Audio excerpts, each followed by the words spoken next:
Bismillahirrahmanirrahim. Alhamdulillahi rabbil alamin.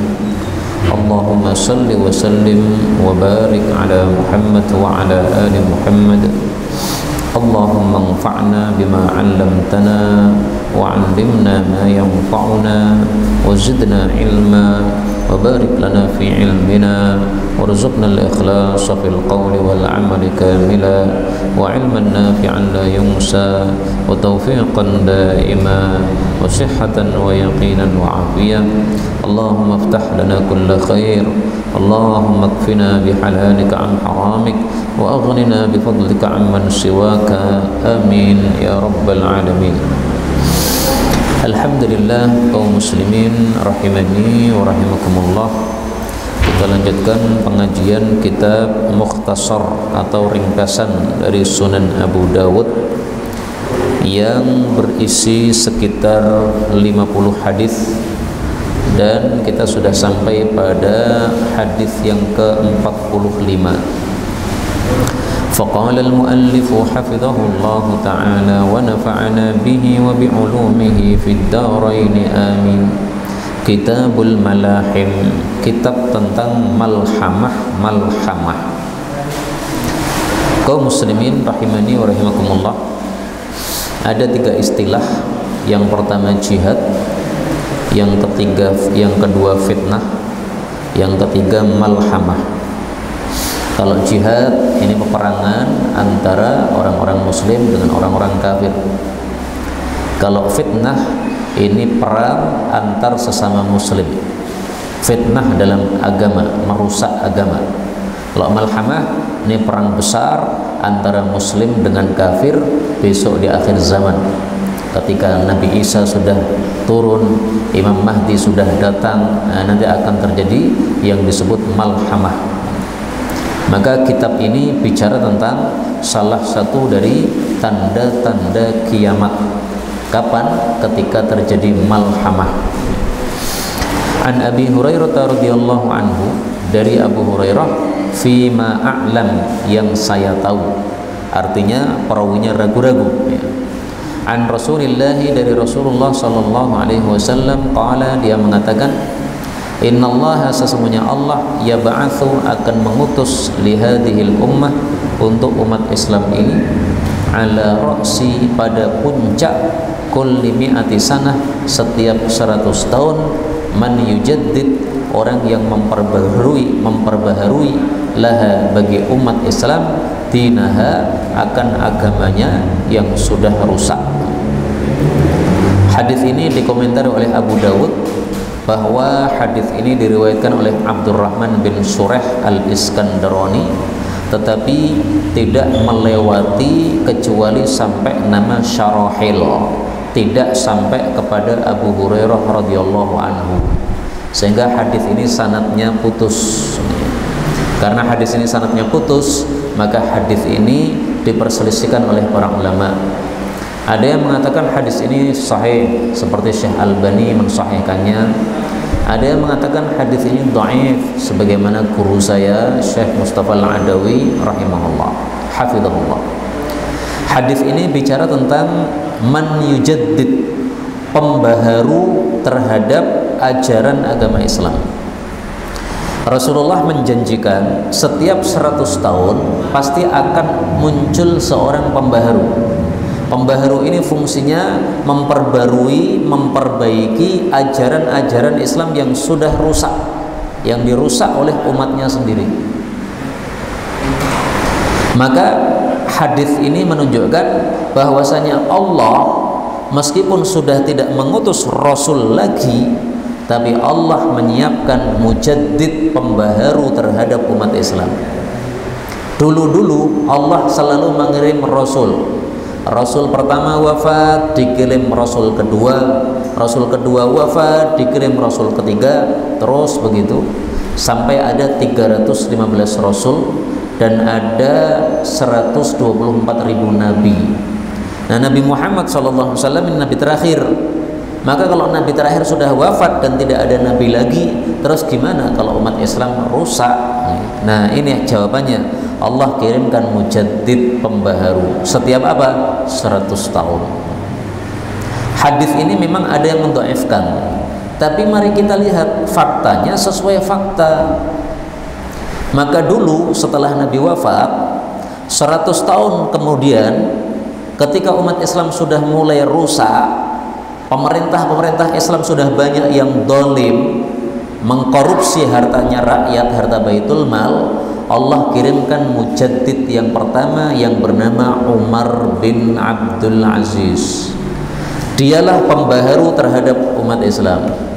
Maka begitu Umar bin Abdul Aziz menjadi khalifah Amirul Mukminin, maka keadilan ditegakkan. Semua kerabat-kerabat khalifah yang hartanya banyak-banyak itu, karena dulu mengambil dari baitul mal, suruh kembalikan semua. Termasuk istrinya Umar bin Abdul Aziz. Kamu pilih saya atau pilih dunia? Pilih kamu. Kalau pilih saya, semua kekayaan ini kembalikan sini, masukkan baitul mal. Maka istrinya pun juga menjadi miskin sebagaimana Umar bin Abdul Aziz. Ini satu-satunya khalifah yang miskin. Dulu-dulu khalifah itu selalu kaya, namanya presiden kan kaya. Nah, ini presiden miskin. Kenapa? Dia tidak mau ngambil dari baitul mal, dia ngambil secukupnya untuk makan saja. Untuk perhiasan nggak mau ngambil. Kemudian berikutnya lagi, 100 tahun berikutnya muncul seorang ulama besar, mujaddid, pembaharu, yaitu Al-Imam Asy-Syafi'i rahimahullahu ta'ala. Jadi pokoknya setiap 100 tahun Allah akan kirimkan seorang mujaddid. Nah sekarang khilafah sudah runtuh. Runtuhnya kapan itu? Nah, lihat tanggalnya dulu. Bisa jadi dari runtuhnya khilafah 100 tahun berikutnya akan muncul pembaharu. Bisa jadi juga tidak. Karena ngitung 100 ini dari mana mulainya? Apakah dari runtuhnya khilafah? Ataukah diurutkan dari wafatnya Nabi Muhammad sallallahu alaihi wasallam? Memang tidak sangat jelas hadisnya, tapi para ulama mengatakan mujaddid pertama nih Umar bin Abdul Aziz, kemudian 100 tahun berikutnya nih Imam Syafi'i rahimahullahu taala, dan ada rinciannya para mujaddid itu dari tahun ke tahun. Saya punya seorang guru, namanya adalah Mbah Maimun Zubair. Pernah dengar Pak ya nama Maimun Zubair ya? Nah ini fotonya saya carikan, Maimun Zubair. Ini Mbah Maimun Zubair, seorang kiai dari Rembang. Beliau sudah wafatnya di kota Mekah, sehingga dikuburkan di Mekah. Ini saya ngaji sama beliau tahun 2010, sekarang tahun 2024, udah 14 tahun yang lalu. Waktu itu saya juga ngaji sama putranya beliau, ini namanya Mbah Najih Maimun Zubair, ini putranya beliau. Nah, ini ahli hadis, orang Indonesia, punya karya tulis bahasa Arab, yaitu kitab hadis, ringkasan dari kitab Muwatta Malik. Nah, ini saya ngaji juga sama beliau tahun 2010.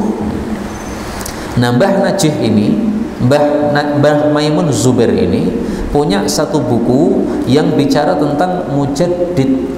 Judulnya adalah Al-Mujaddidun. Oh, nggak ada di sini ya. Jadi filenya saya nggak punya. Tapi ada di daftar perpustakaan saya nih. Ini perpustakaan saya di rumah ya. Saya cari ya. Al-Mujaddidun. Nah ini ada karya tulis beliau, judulnya adalah Al-Mujaddidun, Al-Ulama'ul Mujaddidun, para ulama mujaddid, wa majalu tajdidihim wa ijtihadihim, dan bagian tajdid mereka dan ijtihad mereka, yaitu bidang mereka di dalam mentajdid atau memperbaharui yang rusak dari umat Islam ini. Ini ditulis oleh guru kami Syekh Maimun Zubair Al-Hajj Al-Jawi yang sudah wafat rahimahullahu ta'ala. Ini kitabnya sampulnya akhdar, sampulnya hijau. Ini sengaja saya tulis gini supaya untuk mencari gampang Pak. Jadi setiap saya beli kitab, pasti saya tulis ini judulnya apa, penulisnya siapa, kemudian isinya apa, kemudian covernya berwarna apa, kemudian harganya berapa. Harganya 5.000 waktu saya beli itu. Ini supaya saya ngerti sudah berapa saya keluarkan duit untuk beli kitab.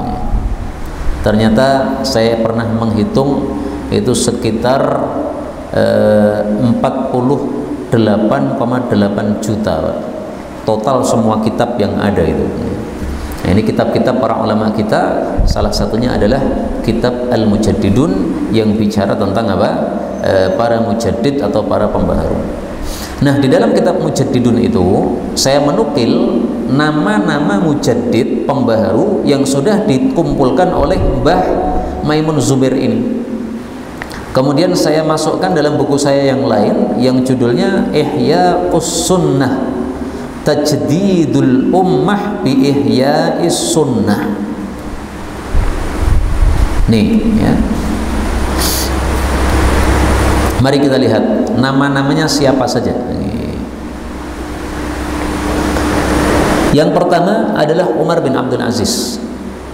Yang kedua Imam Syafi'i rahimahullah. Yang ketiga Ibnu Suraj rahimahullah.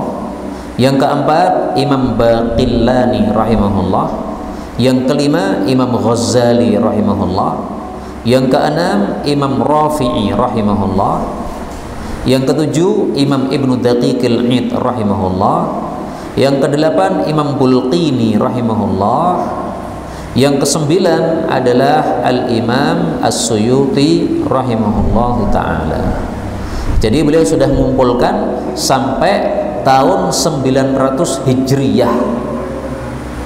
Syaratnya mujaddid ini dia harus melewati 100 tahun pertama dan 100 tahun berikutnya. Contohnya Imam Suyuti, beliau wafat 911 Hijriyah, maka beliau sudah melewati tahun 800 dan masuk pada tahun 900. 800 akhir sama 900 awal. Nah, syaratnya mujaddid ini menurut para ulama adalah di akhir setiap 100 tahun, akhirnya 100 tahun yang lalu dan awalnya 100 tahun berikutnya dia sudah populer, sudah terkenal. Seperti Imam Suyuti, wafat 911 Hijriah. Dia sebelum masuk 900 Hijriah sudah populer. Maka pada akhir tahun 800 beliau sudah populer, kemudian masuk tahun 900 lebih populer lagi sampai wafatnya. Nah, maka ngitungnya menurut beliau ya, itu adalah setiap 100 tahun tapi hitungannya hitungan Hijriah. Jadi kalau sekarang 1445 Hijriah kan. Nah, itu mujaddidnya munculnya kapan?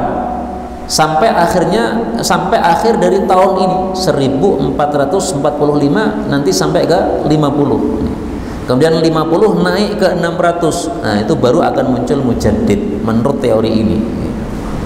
Kemudian kata-kata mayyujaddid, orang yang memperbaharui sesuatu yang rusak dari ajaran agama Islam ini man ini tidak harus satu orang.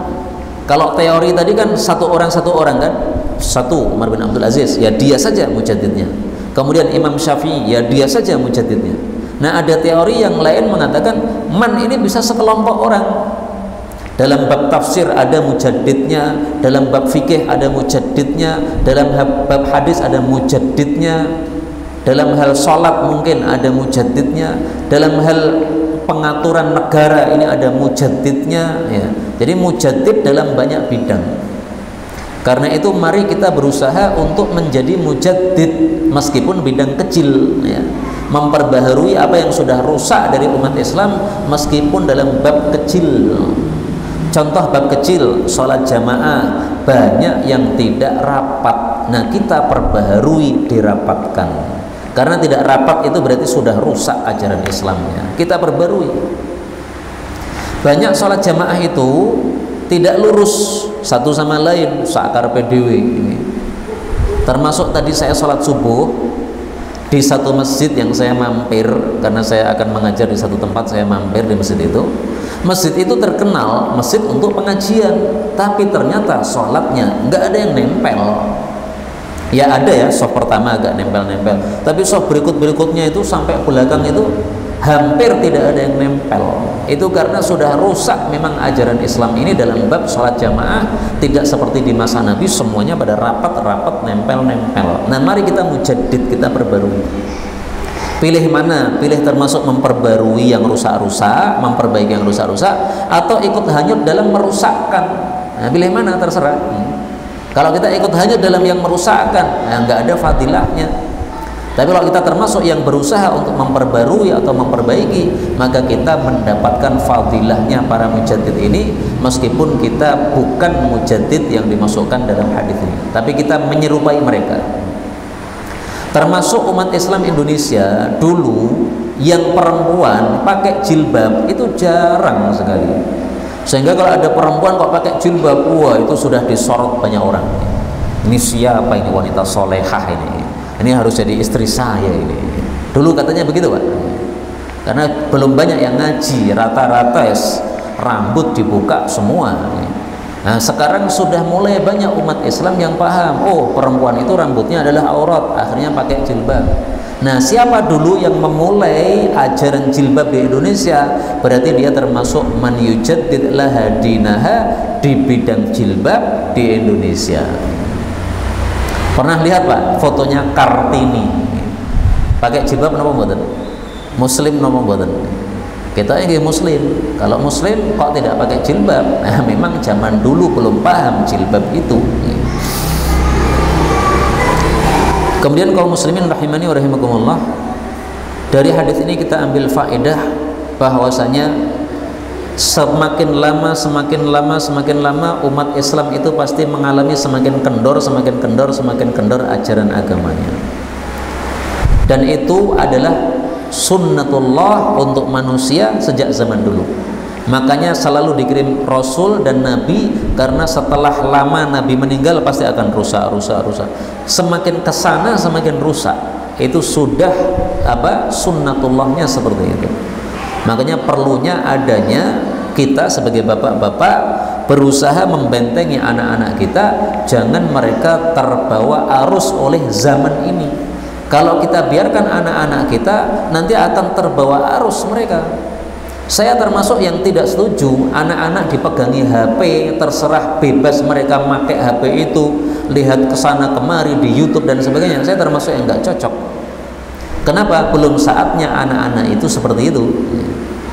Dan saya sering melihat anak-anak ba'da isya itu di luar rumah begini-begini main game.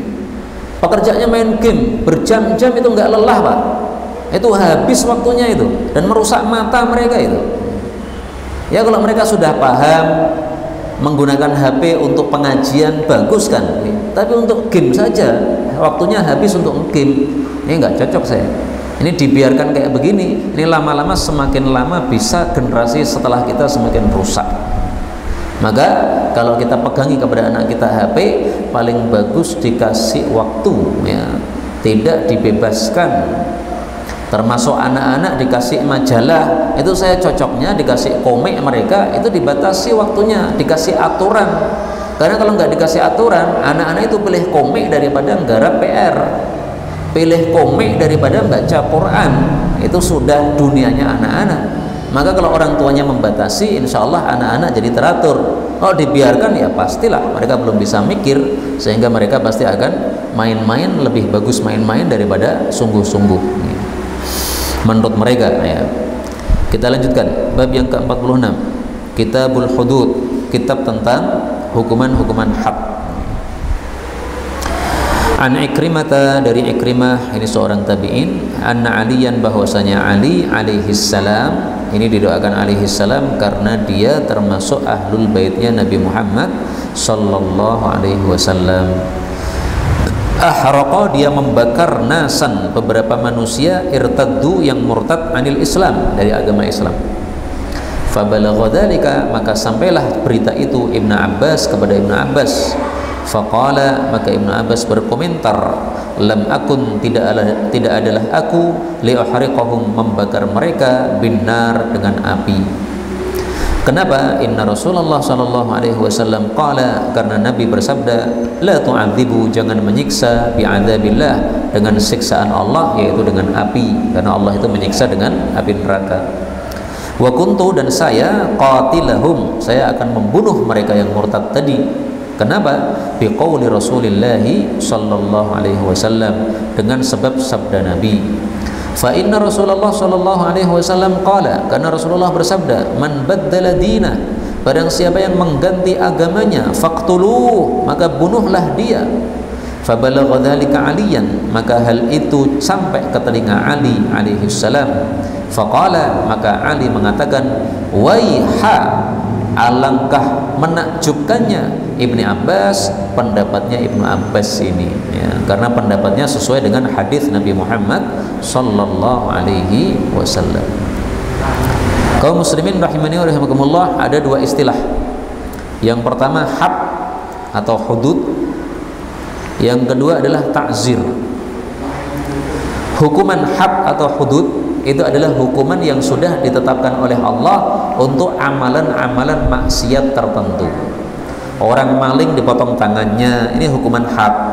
Orang zina dirajam, ini hukuman had. Orang apalagi menuduh zina kepada orang lain dicambuk 80 kali, ini hukuman had.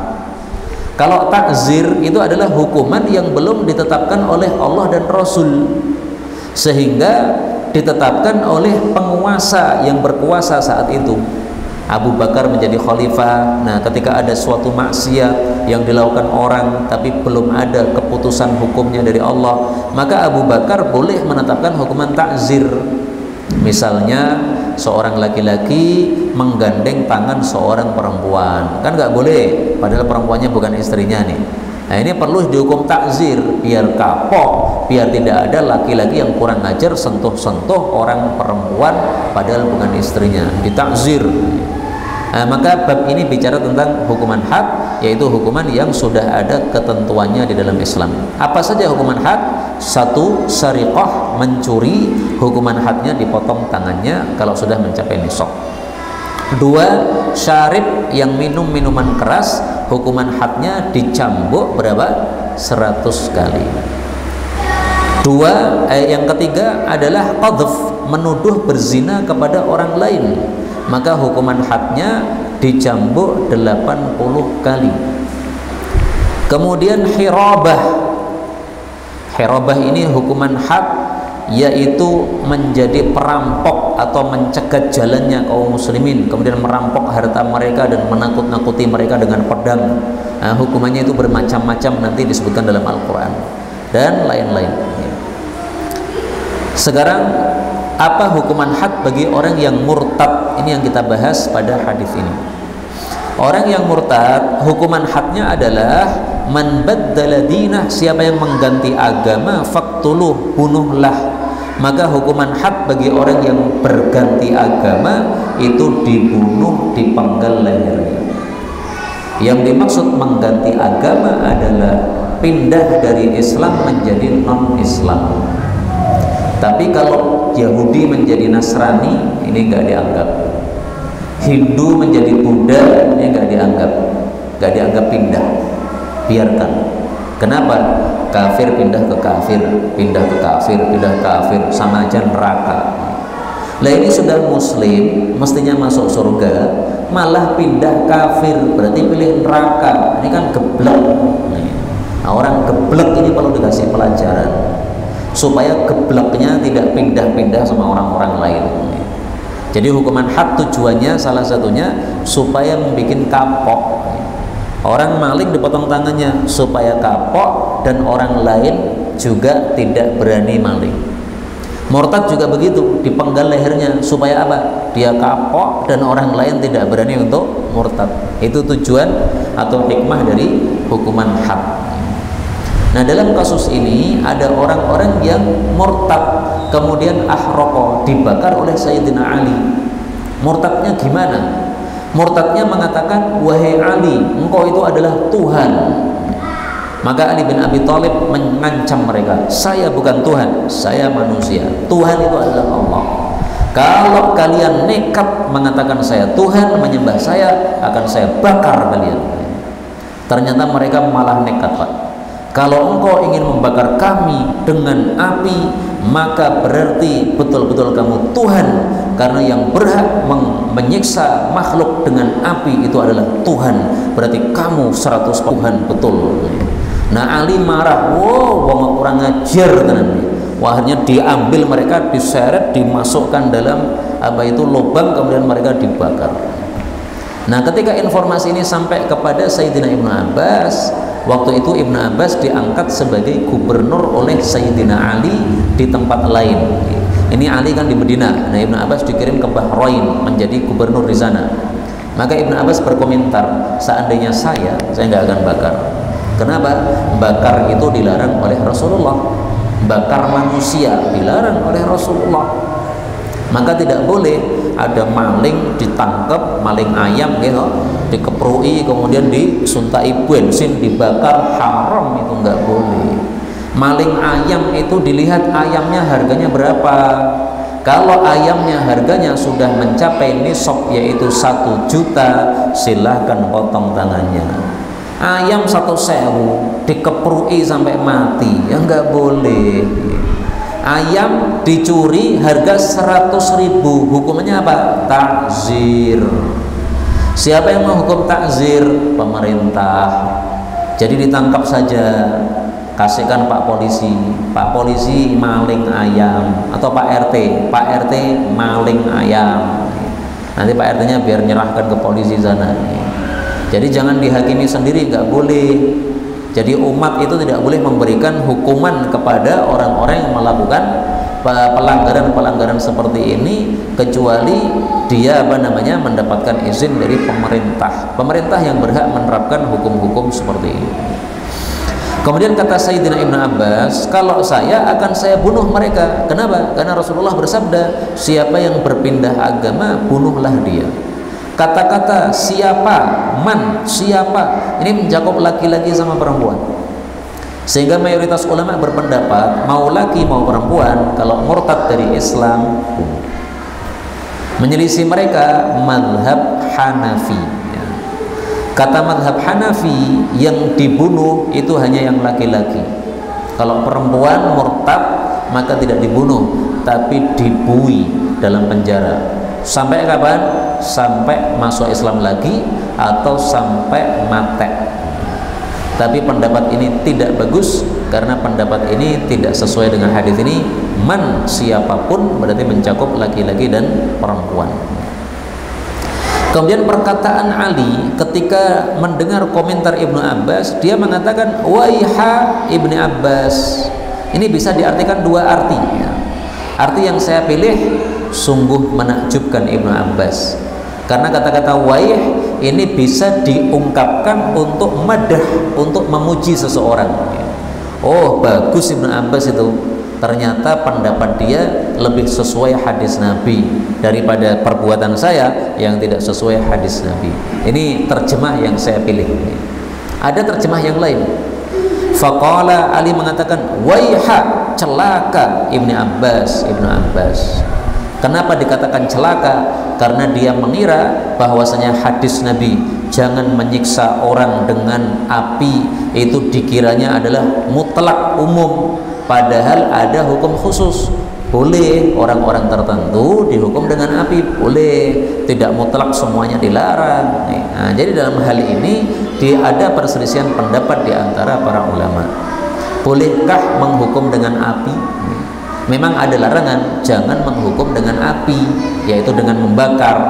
Tetapi apakah larangan ini mutlak, semua larangannya total, ataukah ada pengecualian-pengecualian? Sekarang saya tanya, ini A membunuh B. Cara membunuhnya adalah B ini disuntai bensin, kemudian dibakar, mati. Kemudian A ini ditangkap. Nah, ini kan karena membunuh orang, kan dia harus dikisos nih. Kisosnya caranya gimana? Apakah dipenggal lehernya ataukah dibakar juga?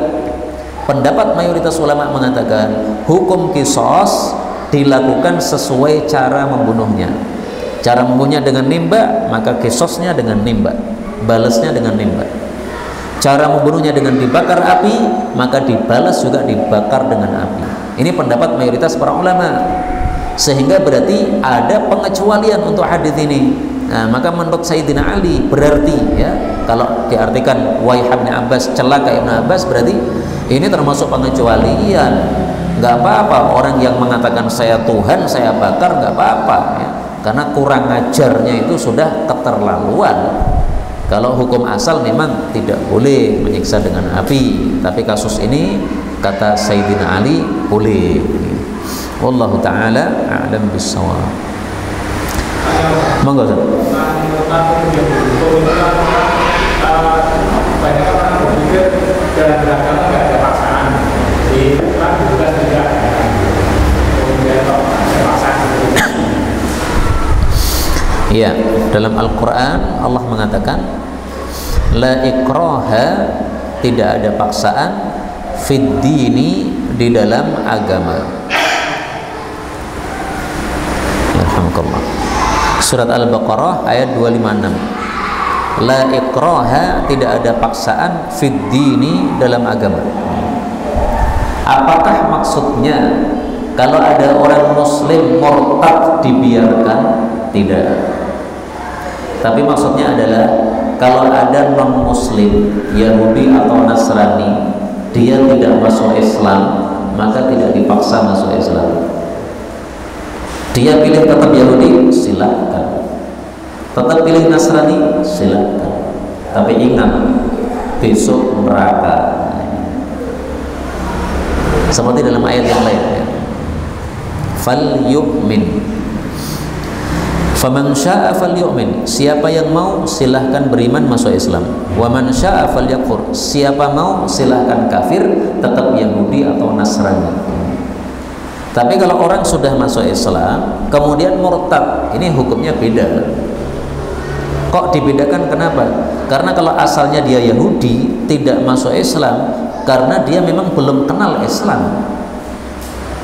Dia kenalnya Yahudi, dia merasa ini sudah bagus ini. Nasrani juga begitu. Dia awalnya lahir dari orang tuanya itu, orang tuanya bapak ibunya sudah Nasrani, dia kenalnya Nasrani. Paling kenal Islam itu dianggap Islam itu teroris, Islam itu keras, Islam itu karena dia belum kenal. Tapi orang yang sudah masuk Islam itu sudah tahu bagaimana Islam, sudah ngerti indahnya Islam, kok malah murtad. Itu sama dengan orang sudah tahu disuguhi roti tar itu enak, kue tar itu enak, tapi kue tarnya ditinggalkan malah pilih nyendok letong. Ini bentuknya podo Pak, kue tar nggih munjung, teletong nggih munjung. Wah, bodoh banget ini. Maka orang seperti ini nggak boleh dibiarkan. Kalau orang yang sejak dulu makannya teletong, dia nggak paham kue tar, ya sudah. Tapi ini sudah pernah dia makan kue tar, ngerti lezatnya, enaknya, malah pilih teletong nih gimana. Nah, beda antara orang yang sudah pernah kenal Islam kemudian pilih kafir dengan orang yang pilih kafir karena memang sejak dulu dia kafir, dibedakan. Jelas nggak Ustaz?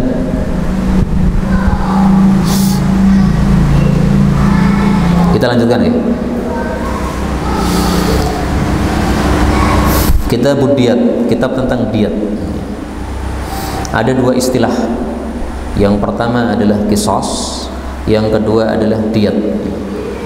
Kalau ada seseorang membunuh kepada orang lain dengan sengaja, maka dia diqisas.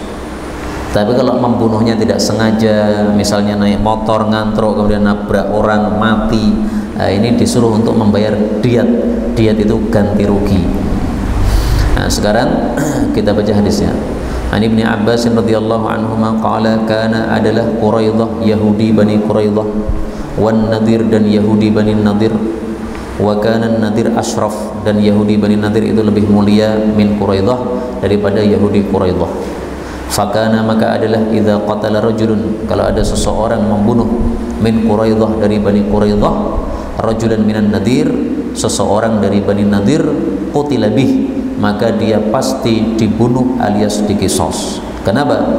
Karena Quraidah marganya lebih rendah, Nadir marganya lebih atas, sehingga kalau yang membunuh ini yang marga rendah wajib diqisas. Wa idza, tetapi apabila qatala rajulun minan nadir, seseorang Bani Nadir membunuh rajulan min Bani Quraidah, seseorang dari Bani Quraidah, fudiya bimi'ati waskin min tamrin, maka dibayar diat 100 wasak kurma ya. Wasak itu adalah 60 sok. Nah, 100 wasak berarti 100 kali 60 sok kurma. Satu sok isinya adalah 2,5 kilo, dikalikan sendiri. Jadi maksudnya mereka mau menang sendiri Bani Nadir ini. Kami marganya lebih tinggi, sehingga kalau marga kami ada yang membunuh marga kalian, kami tidak boleh dikisos, kami hanya harus membayar ganti rugi. Kalau marga kamu yang membunuh marga kami, kamu harus dikisos, nggak adil. Falamma, maka tatkala bu'itsan Nabi, diutus Nabi sallallahu alaihi wasallam, qatala rajulun minan Nadir, ada seorang Bani Nadir membunuh rajulan min Bani Quraidah, seseorang dari Bani Quraidah. Faqalu, maka mereka mengatakan, idfa'uhu ilaina naqtuluh, serahkan orang itu kepada kami, kami akan balas bunuh.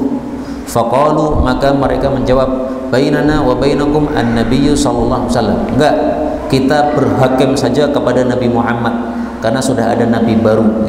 Jadi meskipun mereka itu kafir, tapi kadang-kadang sok-sok gelem pakai hukumnya nabi. Kapan? Kalau menguntungkan mereka.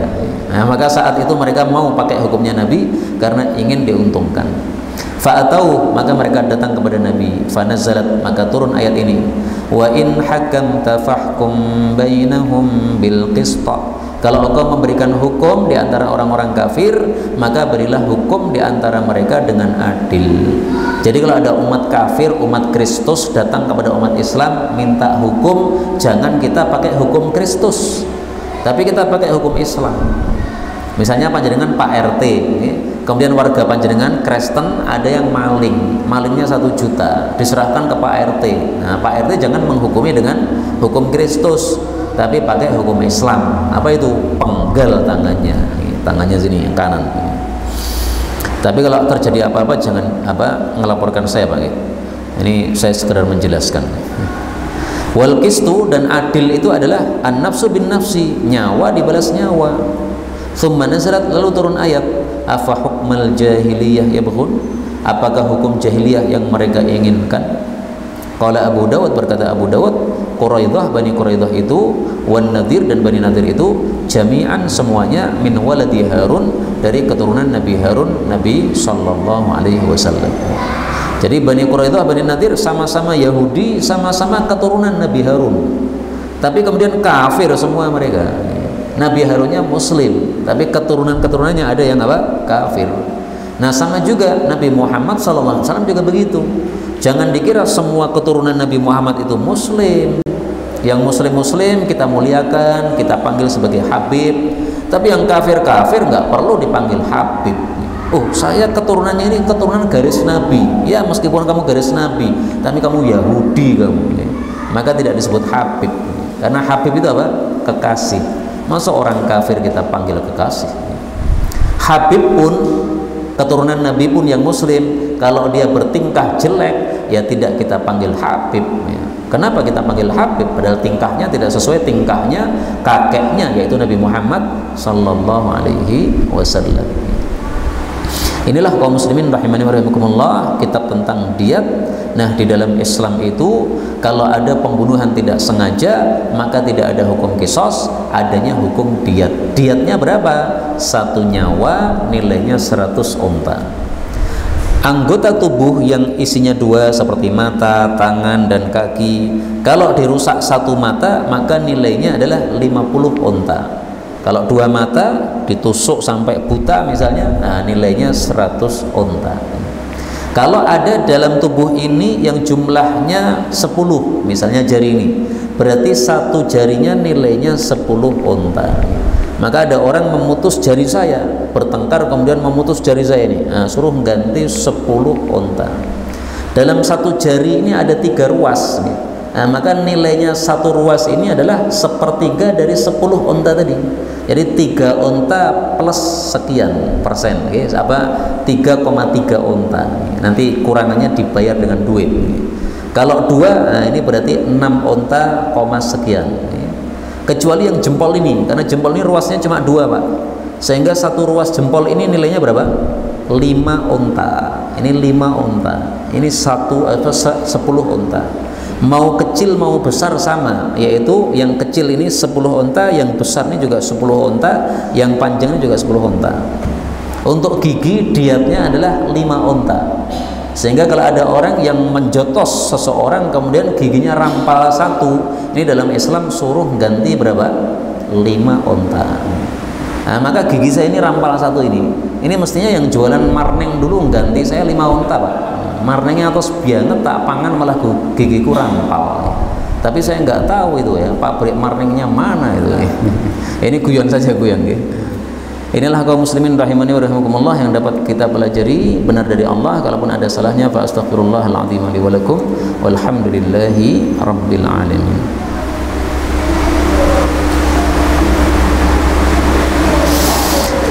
Masih ada 4 bab ya, dari bab 48.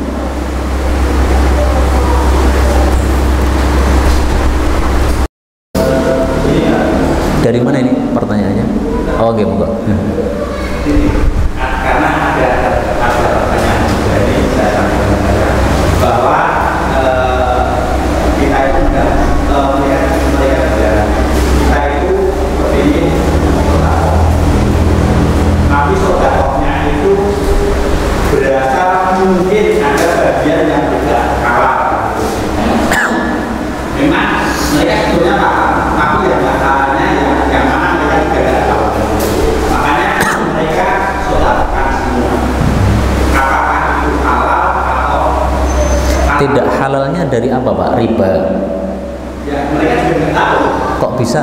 Karena campur baur begitu. Itu dana apa sih?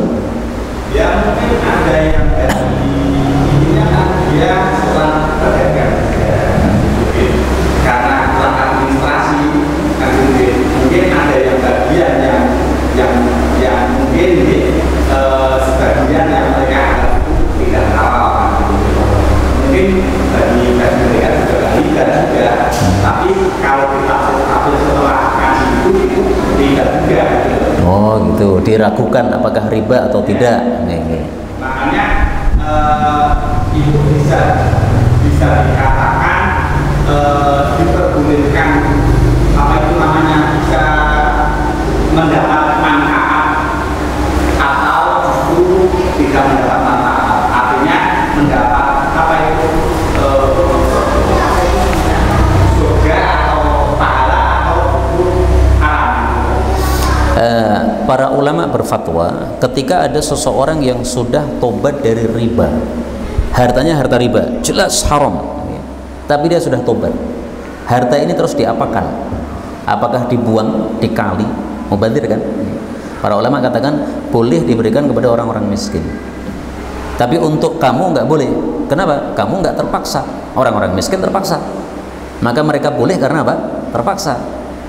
Jadi boleh menurut fatwa ulama diberikan kepada orang-orang miskin. Sebagian lagi ulama mengatakan boleh digunakan untuk keperluan umum, jangan keperluan masjid. Ini keperluan khusus untuk umat Islam. Keperluan umum kayak jalan, ini yang pakai kan orang muslim sama orang kafir sama aja kan. Atau WC umum, pokoknya yang umum-umum. Nah, silahkan pilih dari dua ini ya, untuk keperluan umum atau untuk apa? Orang-orang miskin. Cukup lagi. Subhanakallahumma rabbana wa bihamdika asyhadu an la ilaha illa anta astaghfiruka wa atubu ilaik.